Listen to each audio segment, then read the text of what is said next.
应主席国英国政府呼吁，七国集团29日召开紧急卫生部长会议，协商应对新冠病毒新型变异毒株欧米克芥。这7国家英国、美国、加拿大、法国、德国、意大利和日本的卫生部长在会后发表了声明。声明说，初步评估国际社会面临新的高传染性的变种的威胁，需要采取紧急行动。非洲媒体报道，乌干达因无力偿还贷款，其首都机场可能被中国接管的消息后，乌干达官方出面驳斥了这一说法。乌干达于2015年11月同中国进出口银行签署了一项协议，以2%的利润借款约2亿美元，用于恩德培国际机场的改扩建工程。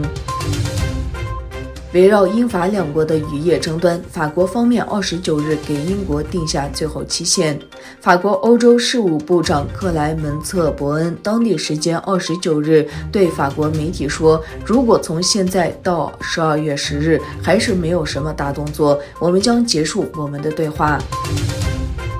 伊朗外长阿卜杜拉希扬表示，土耳其总统埃尔多安与伊朗总统伊布拉辛莱西会晤期间，决定多方面发展两国关系。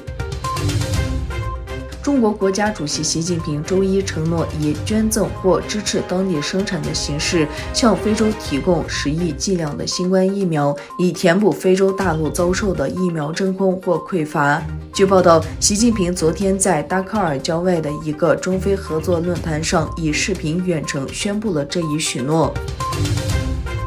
鉴于新冠病毒变异毒株奥米克芥迅速蔓延，日本政府30日将强化边境口岸对策，以全球为对象，禁止外国人入境。日本此前要求来自9个非洲国家的日籍回国人员等在检疫所指定设施隔离10天。